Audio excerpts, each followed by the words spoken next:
right. Live from New York City.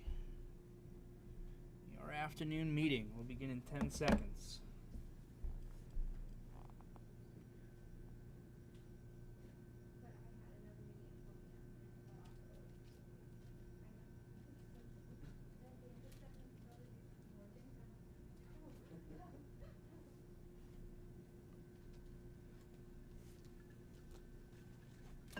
All right.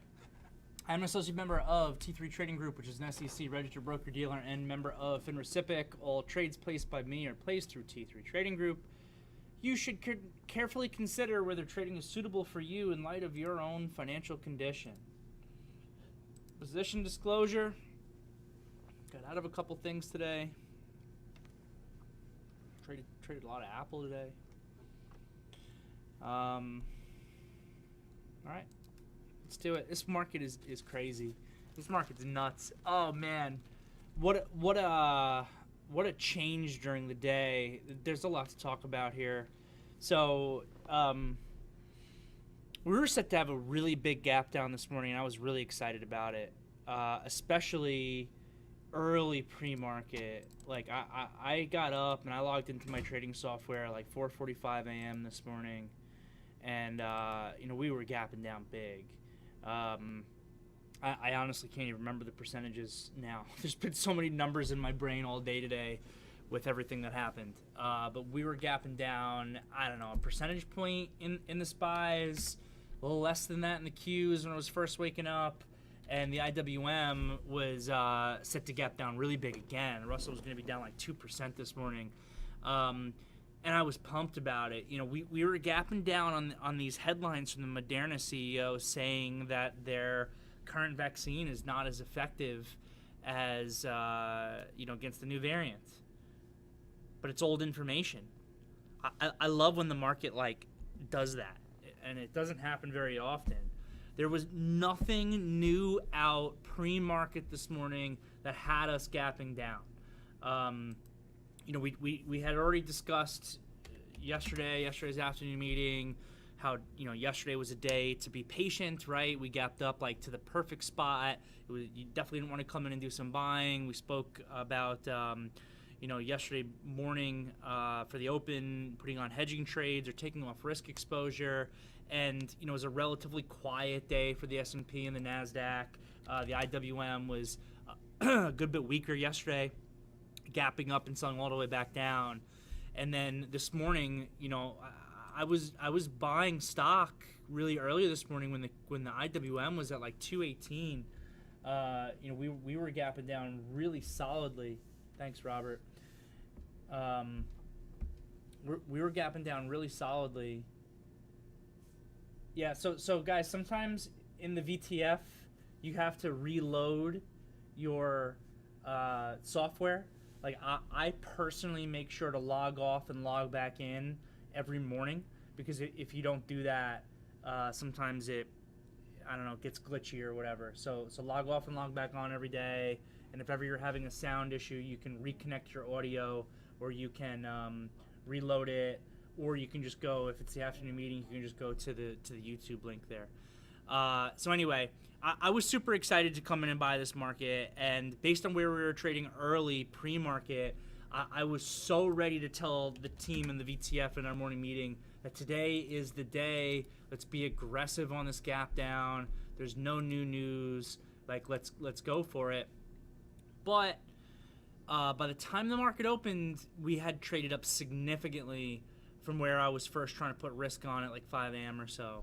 We rallied up at 7:25 a.m. We made a pre-market pivot high, pulled back a little bit, and then I remember I'm about to turn on my screen share and my audio for the morning meeting, and just watching the pre-market price action as we just ripped higher here.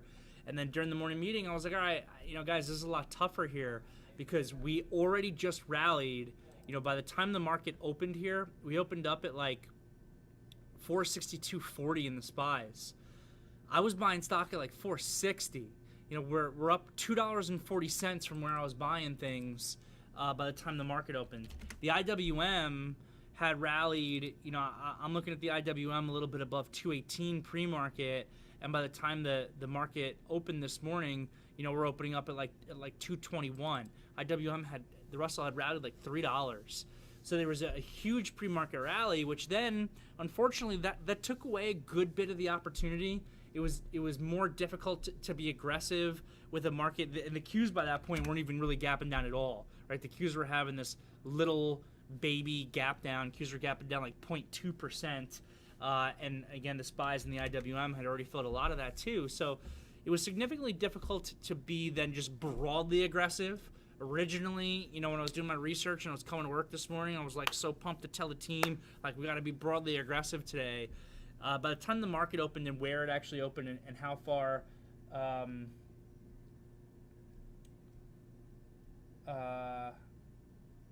sorry, I'm just reading the comments here, trying to figure out why Rain can't hear.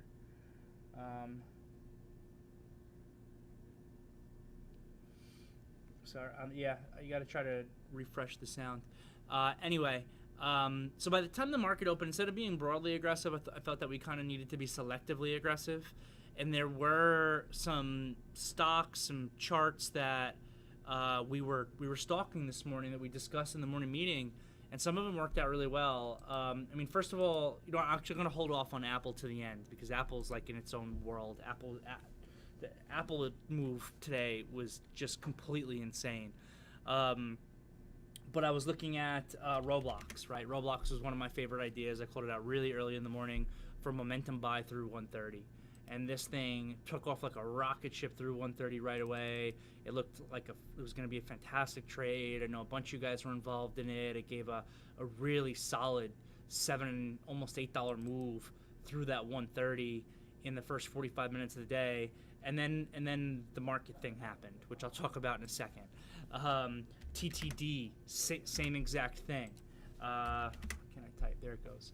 TTD, I talked about like this 108 area as a buy. Well, same thing, just exploded with volume through that 108, gave a great initial, $3 momentum move, tried to flag out, and then Jerome Powell sunk the market.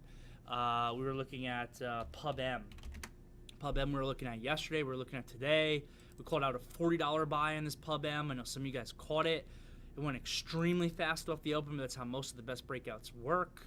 Volume confirmation there, PubM through 40, given this awesome move here for $3.65 before rolling over when Jerome Powell tanked the market and also failing. CHGG as a broken down stock was on my list today. So I saw this thing trying to be, I got that big list, I think everybody knows by now, of these super beaten up stocks. And CHGG here is either the worst or second worst on the list, along with Tilray.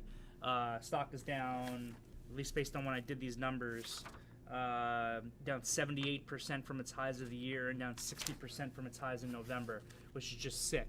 And then it had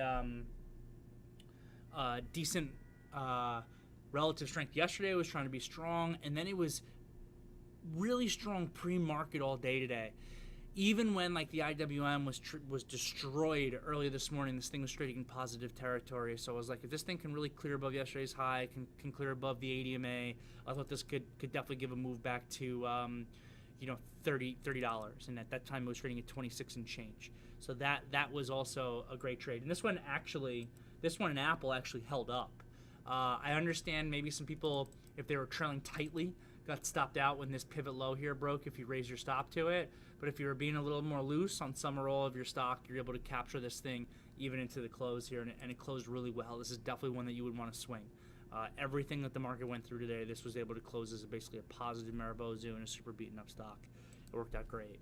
And then one of my best trades of the day, and Robert was saying he made his month on it, which I love to hear, was Apple. I bought Apple. I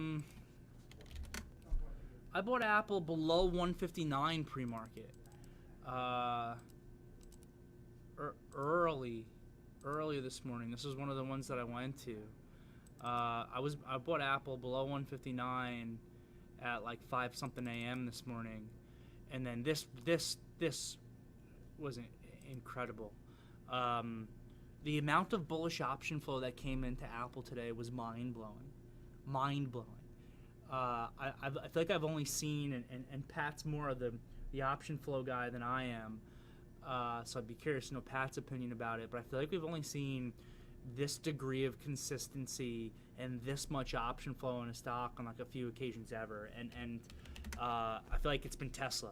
Like when Tesla's done this run is when the bull, like remember on this day, like what Tesla did on like October 25th as far as bullish option flow, and obviously what happened after that was like the only thing I can really remember where it was so much and so consistent all day, even into the close. The bull flow on Apple was mind-blowing, and I just so happened to, get back involved in this stock yesterday and then add to my position at a pretty good price pre-market this morning. Trading up still trading higher even after hours here, trading up to $166. Qs and SPYs have also bounced a little bit after hours. So there were a couple trades that were really good today. Apple, CHGG. There were a couple trades that tried to be really good today, and then the market just got. Jerome Powell just destroyed this market today, which I'm honestly surprised about. I'm surprised that he was like as loose with his wording as he was today, because he really has tended to be a very market-friendly Fed chairman. And I remember when he was brand new, and this is common because Janet Yellen did the same thing when she was brand new as Fed chairwoman. I remember when Jerome Powell was brand new, he accidentally like kind of said the wrong thing at a couple meetings or whatever, that the market really just didn't like what he said and kind of sold off on it, and then he like would backtrack on those comments, and then it seemed like after making some growing pain type errors as being a new Federal Reserve chairman, he really seemed to have hit his own, hit his stride for years now, and just has never really like slipped up or kind of said the wrong thing. And Janet Yellen did the same thing. I remember when Janet Yellen was a new federal chairwoman, she said, a couple occasions said the wrong thing. Like I remember her saying one time like, "Oh, the stock market's overvalued," and I remember being like, where in the Federal Reserve mandate does it say that the Federal Reserve chairwoman is supposed to comment on the valuation of the stock market?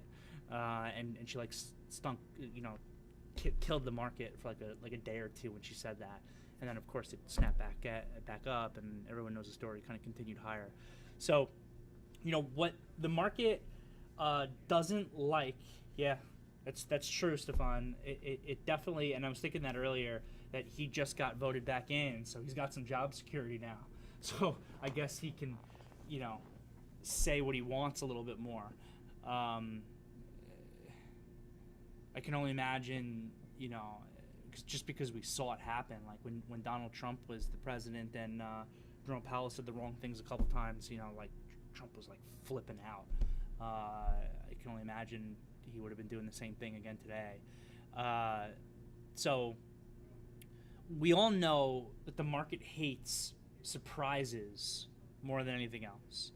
And the whole thing about what the Fed has been doing so far is like, this is the most expected tapering and eventual rate increase like in history. Like this has just been so broadcast. This has just been nursed along in these little baby steps over and over and over and over again, telling everybody exactly when it's going to start, exactly when it's going to end, months ahead of time, exactly how much it's going to be. And then out of nowhere, he comes out today with two bombs. First bomb is, we're getting rid of the word transitory around inflation. So obviously the initial assumption on that is the Fed is starting to get worried that inflation is actually here to stay, which he then, by the end of his speech, actually tried to, he like contradicted himself at the end, and he was like, oh yeah, we're still expecting inflation to, come back to normal levels in 2022, like, so. But that first initial headline just wrecked the market, in basically where we're going to get rid of that transitory word around inflation, and then he said, because of that, which is just really showing, I think, that the Fed is becoming very afraid of inflation, that we are going to increase the rate of tapering to try to get through that even faster. And if you get through the tapering even faster, in theory, that means that you could start raising interest rates even faster as well.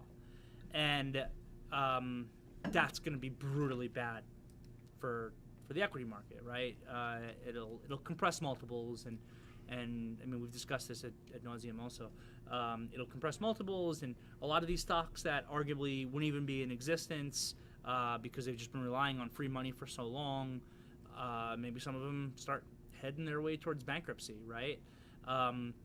So, you know, saying that just totally destroyed the market. But one of the most interesting things and one of the most intellectually difficult things is the reaction of the TLT post those comments. So you can see here kind of the initial reaction on the TLT, like we had this very quick downtick, which means interest rates higher. Okay, and that's exactly what's supposed to happen, right? Interest rates are supposed to go up. When you're talking about fear of inflation, what's the tool that we have to combat inflation? Higher interest rates. When you talk about tapering faster and tapering earlier, what does that do? It enables interest rates to go higher. TLT should go down. When you think about the potential of the Fed trying to increase interest rates even sooner because they're so afraid of inflation, that means that the TLT should be going down and interest rates should be going up. But instead what happened was after this little super quick 5-minute downtick, 15 minutes later we're making new highs here on the TLT. We closed strong, we stayed strong, we continued that the entirety of the day here, and we're approaching, albeit in extended territory, we are now at a major resistance level here for the TLT. So is the TLT going to fail at this 152 again? Or are we setting up for a breakout? And so why and how is this possible? It's because it's a fear trade, right? It's a fear trade. What is a fear trade in the market? When everybody's afraid, what are they going to do? They're going to sell risk assets and they're going to buy safety assets. What are safety assets? Safety assets are treasuries. Well, if you're buying treasuries out of fear, what does that do? That brings interest rates down, which is the complete opposite of the effect, the seeming effect that the Fed is trying to have here, which potentially sets up like a really dangerous kind of cocktail for the market. And look, I've never been one of these people, because it's a great way to have gone broke over the course of the last 10 years, who is just going to say, oh, you know, the debt that the government is in is such a disaster that the dollar is going to implode, and you know, like the only thing you can own is gold, and you know, that the stock market's going to go down 70%. Like people have been saying that since the financial crisis. You know, I've never been one of those things, but you start to look at this formula here a little bit, where the Fed is this afraid of inflation, and they're trying to now use tools to increase interest rates, and they can't, because market forces are so strong that interest rates are staying down because the natural buying of, you know, Federal Reserve notes and treasury bills and bonds, that they can't actually do it.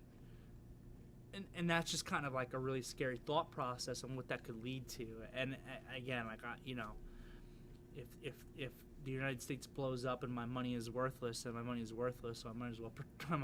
well keep going for the ride anyway. Like is kind of how my thought process has always been, and just keep going for it. But yeah, you know, we just saw a massive sell-off initially in the market. We saw stocks getting completely smoked. The TLT getting bought up, and what else getting bought up? What else got bought up? Apple.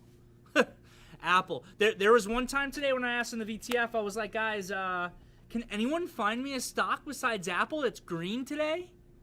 And yeah, we found Pfizer, and I think like somebody found one other. I don't remember what it was. And at one point today, when the market was really weak, it seemed like that was like literally it. Like you couldn't find another green stock on the board, and this Apple move today again was just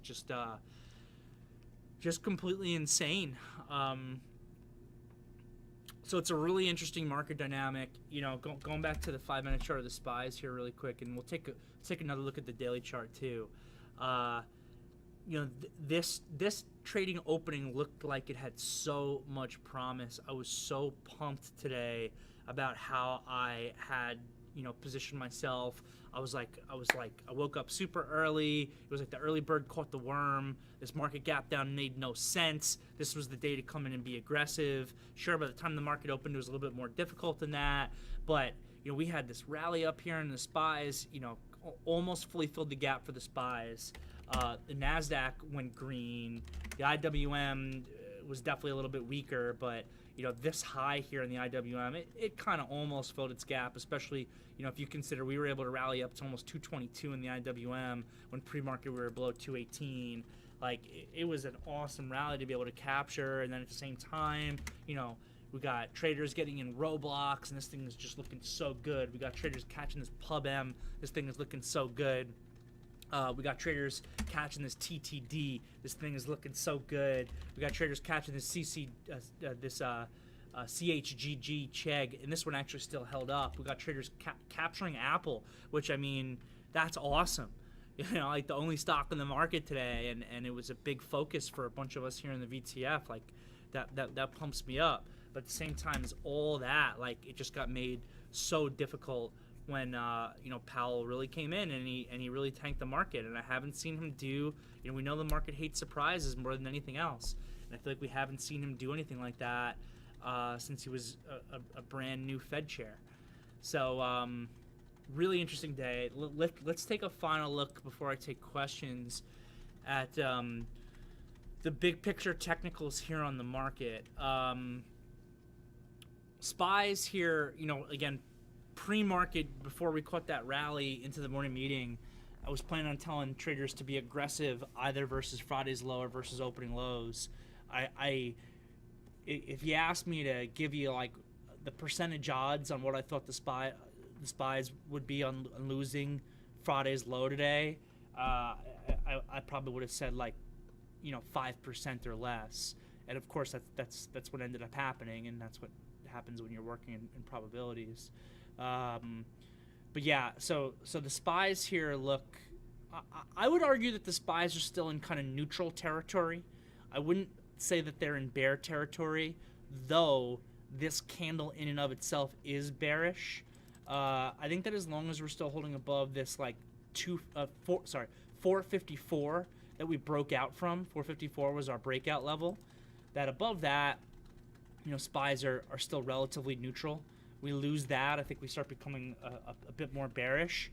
But we do have a very short-term lower high and lower low here for the S&P, and it was a very weak candle today on very high volume. The Nasdaq still looks just fine. Nothing's going on here, and the IWM, we've spent a lot of time recently talking about the differences between the IWM and the Nasdaq, just how different they are. The IWM, I would argue, is in neutral territory still, if you want to be big picture, because big picture, it's just back in this consolidation that it has literally spent the entire year in. We had a false breakout in the IWM in the beginning of November here, and within a couple of weeks we lost the 230 to 234 area that we broke out from. So that's a false breakout. That's never good. That usually leads to lower price action because all these people are stuck. But really, we're just kind of back into this big picture consolidation. And if anything, this is a very high volume hammer into support in an extended market. On the last day of the month, and I also want to talk about the fact that it's the last day of the month for a second. On the last day of the month here, yeah, we're trading up higher after hours also. So that's actually kind of conflating this candle. It's not this big of a tail, but there still is a decent tail here on really high volume, and it's in really extended territory. So this IWM actually kind of looks like it wants to bounce further to me, whereas these SPYs potentially look like lower, and these Qs look neutral to me. And Apple how is the Nasdaq going to go down when Apple's doing what it's doing and that bull flow is coming into Apple the way it is? It's just going to be very, very difficult. So we have this downside extension here in the IWM and kind of that tail right as we're going into December. And December, seasonality-wise, tends to actually be a month where the IWM historically leads. So we'll see if that's actually able to continue into this December. Just because something happens historically does not mean it has to happen this year. But it's definitely interesting. And then, to make things even more complicated, we had the last day of the month today. I think there was some rebalancing going on here into the end of the month that really kind of added to the hecticness of the price action here recently. We also probably have, it was Brant who originally brought this up to me like a week or so ago, and I thought it was too early, but maybe I'm wrong on that. We also are potentially having things being compounded by year end, like tax loss harvesting and stuff like that. That's leading to even further weakness in some of those really beaten up stocks, or also performance chasing in a stock like Apple. Where fund managers are scared or whatever it is. Apple's a safety trade. It's very liquid, and the amount of money that got piled into those Apple options today, my mind is still blown. Like there was one point in the VTF today where literally like my entire chat was all Apple bull flow. Like there was no comments from anybody. It was just all Apple bullish action, Apple bullish action, Apple bullish action. It was nuts. So to say the very least, this market environment has been unique and interesting recently, albeit difficult. I do think it's been last week and this week so far, I think have been particularly difficult trading. And that's why I was so pumped, because in October and early November, the call-outs in the VTF were so fire. Like every day we were having like every call-out, like you name it, like everything was just working so well. And things got a little bit trickier. And then this morning it was like everything worked. Like everything that almost anybody like brought up in the meeting this morning just worked phenomenally well. And I was like, we're back, baby. We got this. And, then Jerome Powell came along and wanted to make me cry. All right.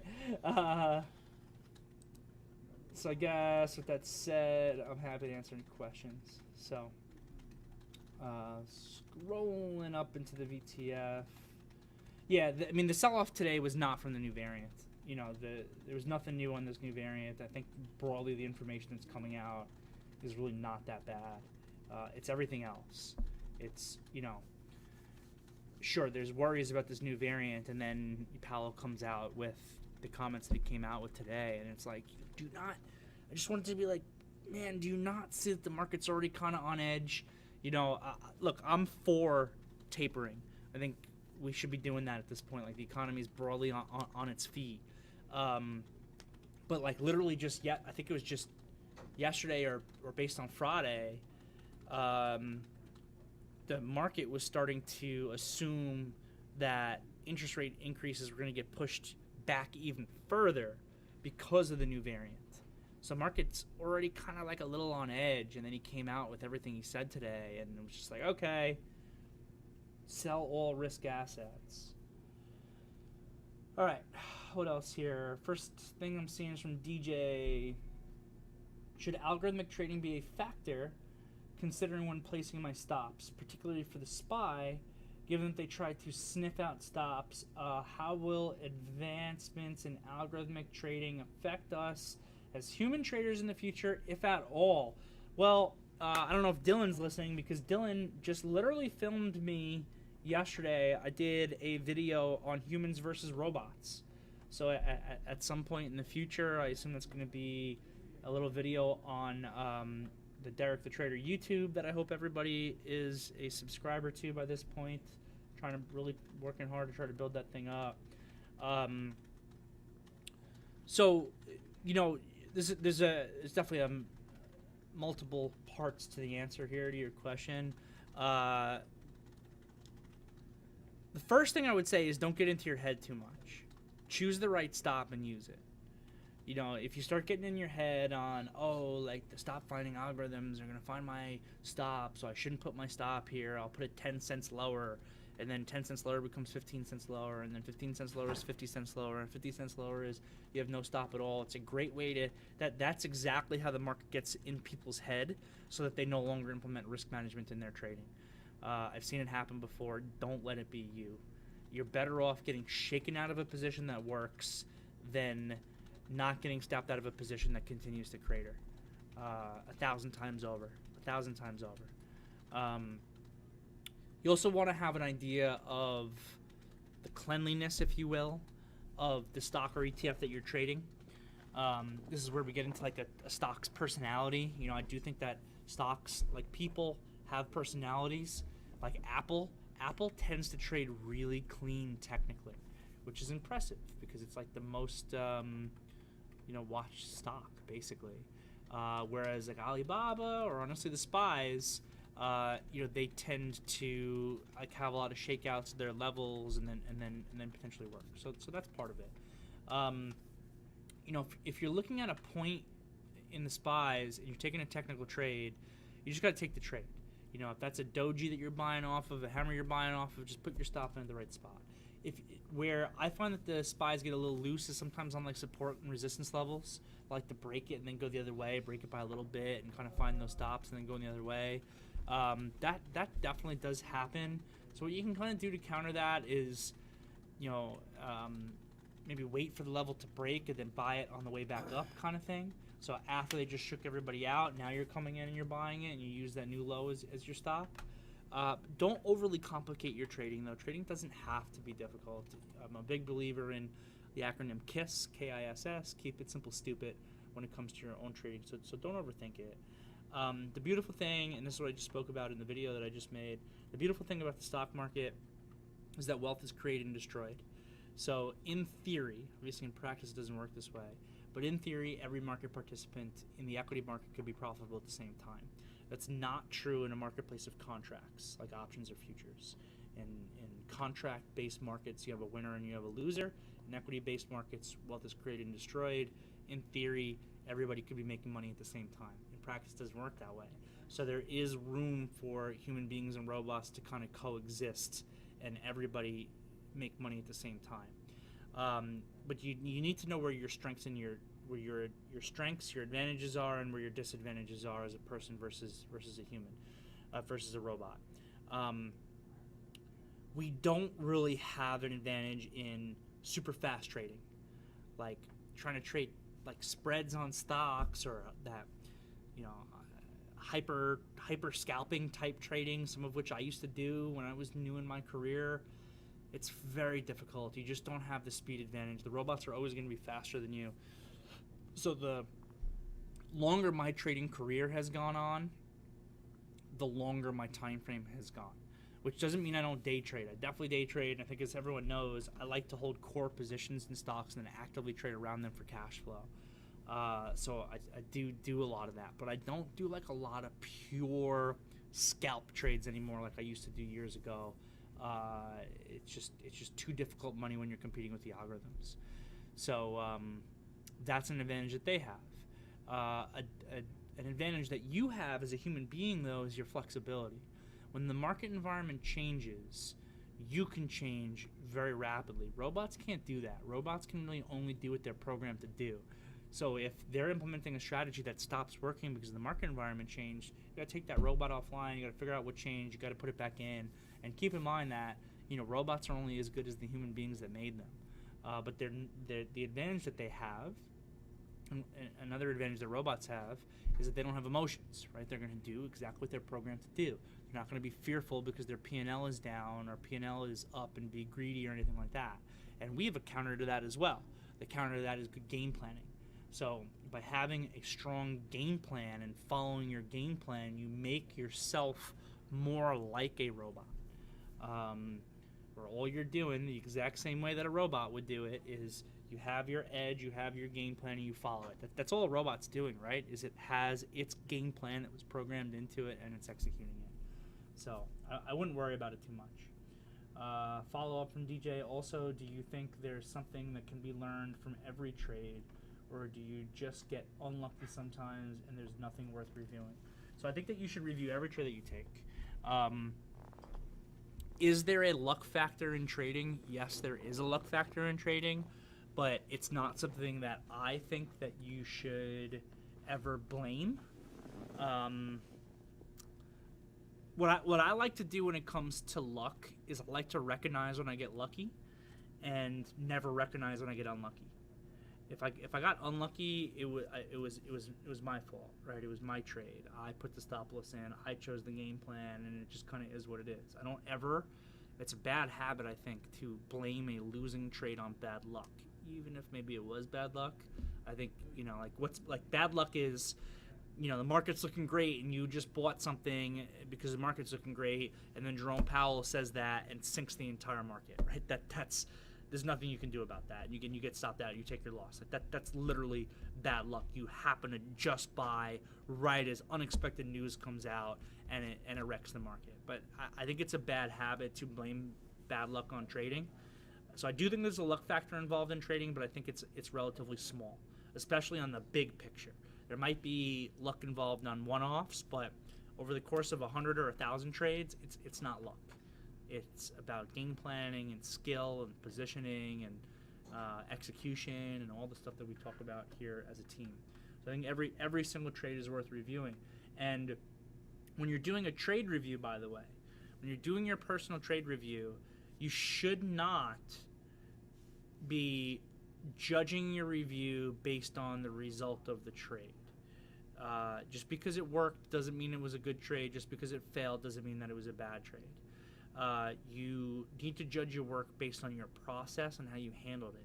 Because if you implemented a process that's going to lead to consistent profitability, then it really doesn't matter if that trade worked or didn't work. Now, what you should be also assessing, though, is given the confines of what happened in this trade, did I do all the right things? What adjustments can I make? What adjustments can I change on my game plan to maximize reward, to minimize risk? That's how you want to review.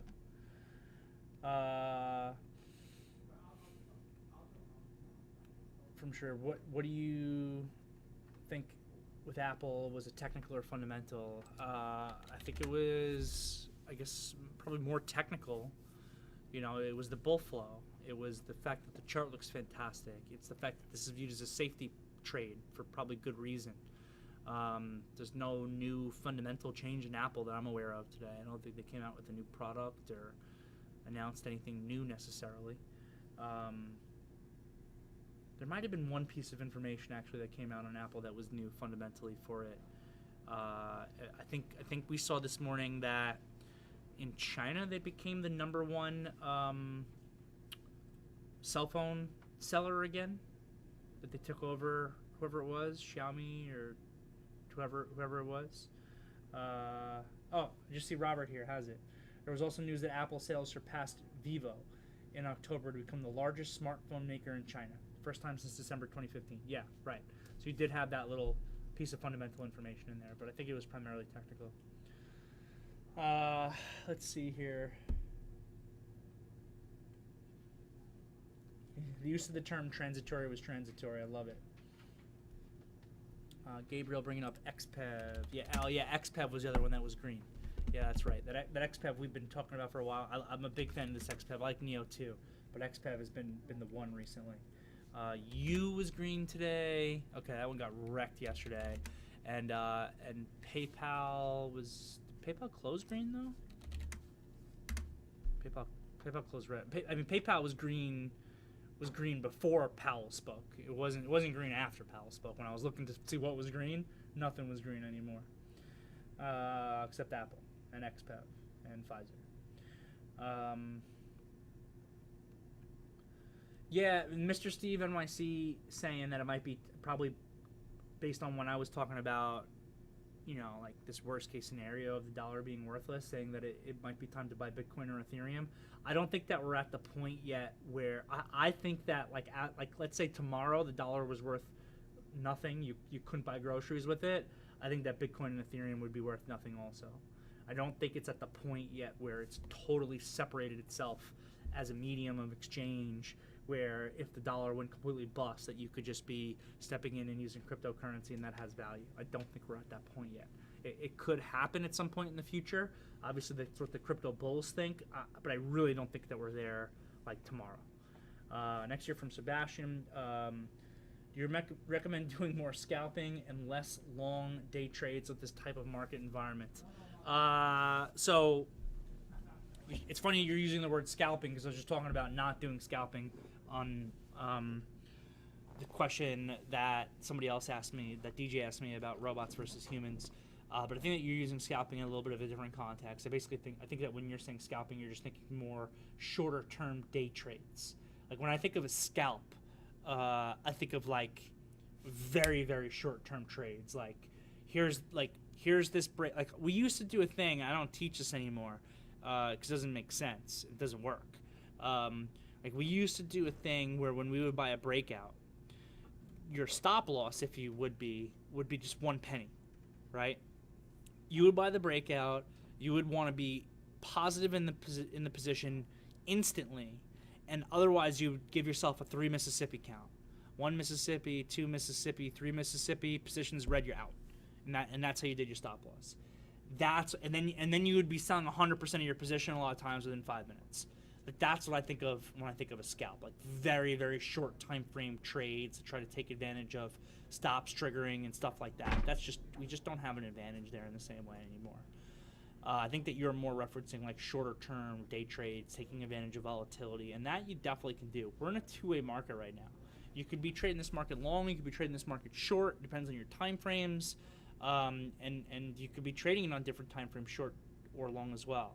I generally have found over the course of my career that when you're trading short, that the time frame is going to be shorter than when you're trading long. That's not a 100% truism. It's kind of a general thing. You know, down markets, you can make a lot of money short in a down market when the market's getting crushed. We just saw that in the coronavirus situation in March 2020.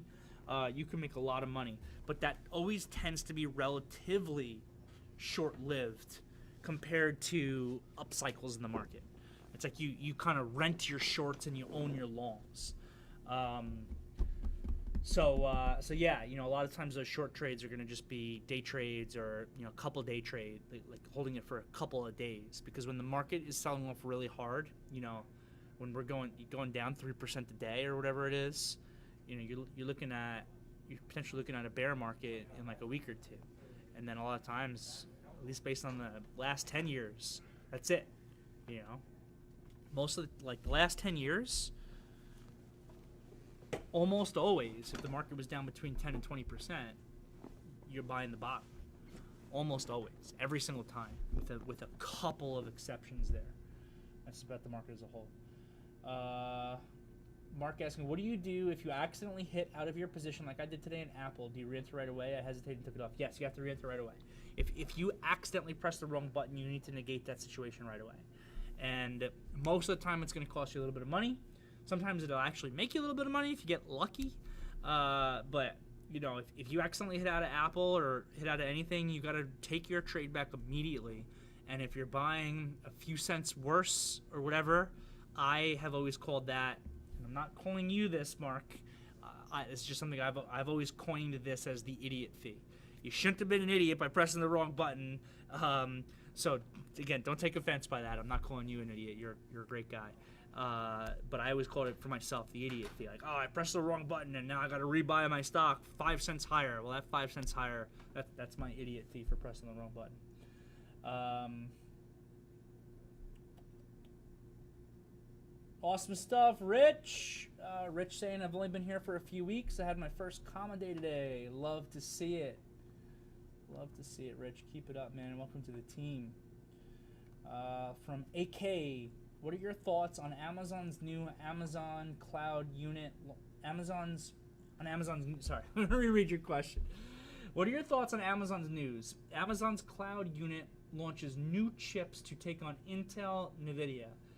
Any relation to the semis catching some bids into the close? So I didn't see that. I didn't see that headline, my thought process is that would be terrible for Intel and NVIDIA and AMD for Amazon to come in. I mean, what we've traditionally seen is any space that Amazon gets into, all of the incumbent players are oftentimes immediately down by a dramatic percentage point. So I didn't actually see it. I would want to know more information on it. On the surface of things, I think that would be bad for our more traditional semi players. And obviously good for Amazon. You know, some of those companies, they just have so much money that they could just get into whatever they want. And I think that the biggest thing that a lot of those big tech companies are considering now before making decisions to get into new businesses, and especially before making decisions to buy companies, is antitrust scrutiny. They're worried about getting, it's already, the red light's already in their face. There's already a lot of chatter in political circles about antitrust on big tech. So, and I think the numbers show it too. I think that you can see that the FANG stocks have done much less buying of other companies recently, and part of that is because they don't want to raise antitrust concerns. It's actually easier for them to get involved in other businesses just by using their cash hoards than by buying someone else from an antitrust perspective. So, we'll see. From Zahor, did Chair Powell say his words today about tapering during the Senate hearing too harshly? I mean, yeah, he did. I mean, he said he was speeding up tapering. So it was just a complete surprise to the market, and that's what really sent us down today.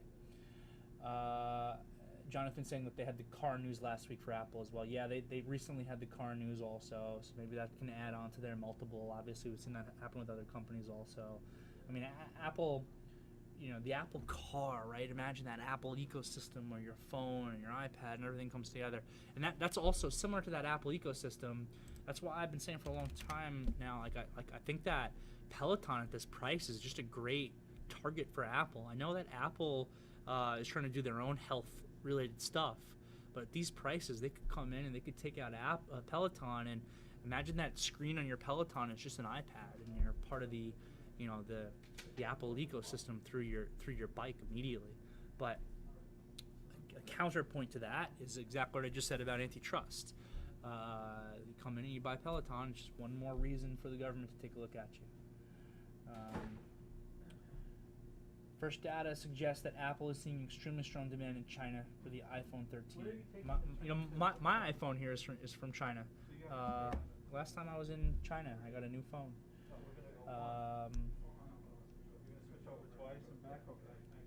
Yeah, so there was positive news in Apple today. Next year from Sam, is there a reason you use the 8 and 21 EMA instead of the 8 and 20 EMA instead of the 9 and 21? So I use the 8 and 21. Oh, right now it moved itself. That happens sometimes. I use an 8 and 21 EMA. 8 and 21 EMA. There's no particular reason why I use it. I'm sure you could use a 9 and 21 or 9 and 20 or whatever it is. It's funny. On these moving averages, I like to have a reason for everything I do in the market, and the only one that I feel like I don't have a fantastic reason for is why I specifically use an 8 and 21 EMA. They're like fib numbers, I think, is where that kind of comes from. But I primarily use the 8 and 21 EMA just because a lot of people use the 8 and 21 EMA.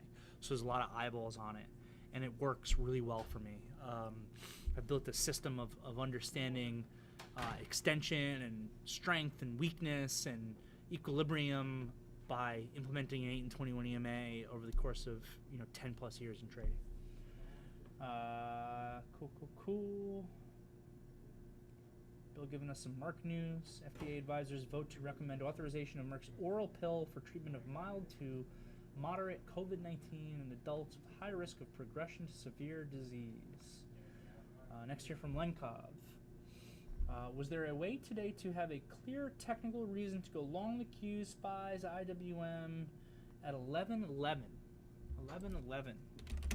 a.m. Eastern? At 11. Oh, that's yesterday. At 11:11? No, I don't really see it. This is when I was thinking actually we should be shorting into this bounce back, shorting this bounce. Strong volume at 11:12 Eastern. I just got the SPYs up. I mean that's exactly the pivot high. Let me look at the Qs. Yeah, Q volume picks up a little bit. So that's exactly the pivot high. I don't think that you should be going long there. I think you should be potentially shorting there, because this is how markets work, right? News comes out, destroys the market. Right here at lows, market's very extended, right? Market's at 457. It gives a doji. And I think I literally said, I might have typed this into the chat. I know I was off the radio at this time, and I was on a meeting. It was like difficult for me. I was like, oh, that this higher volume doji here could give us our first like bounce, and that bounce is probably going to be shortable. And I remember wanting to type in, I just couldn't. I was just navigating too many things at once personally. I remember wanting to type in, once this bounce started before we were even here, look for shorting opportunities between the 8 and 21 EMA on a bounce back. And it's basically exactly what happened. We snapped back to equilibrium on the 5-minute. We give this upside tail here. You could have shorted versus this high, versus this tail. This is, I think we're all familiar, because we're used to uptrending markets, with a continuation hammer. This is the opposite, right? Continuation hammer is one of my favorite reasons. I did a video on this as well. I don't know if it's on the Derrick the Trader YouTube or not. If it's not, it probably will be soon. I know I've definitely talked about it in afternoon meetings. How my favorite ways to buy potential pivot lows in an uptrending market is an inside and up or a continuation hammer. This is literally the opposite of that, right? It's a potential continuation candle for downside trend. There's a potential pivot high with this tail. So when this candle closed, you easily could have short, especially when you knew what this news was and how potentially dramatic it was, you easily could have been shorting in this like 1120 bar versus the 1115 candle high. So I think that's what you should have been looking for based on the news and the trend at that time. It's all good, Mark. Just learn. Just learn.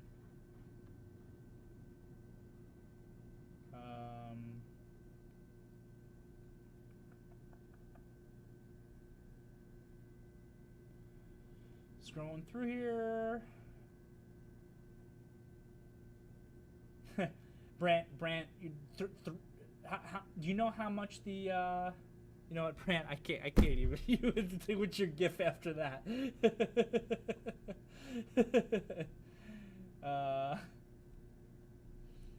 Yeah, 8 and 21 are fib numbers. Thanks, Pat.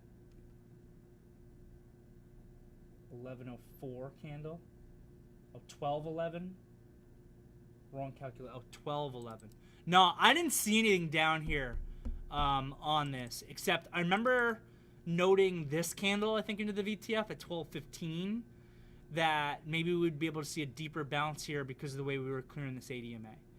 This just looked like we wanted to start moving higher here as well.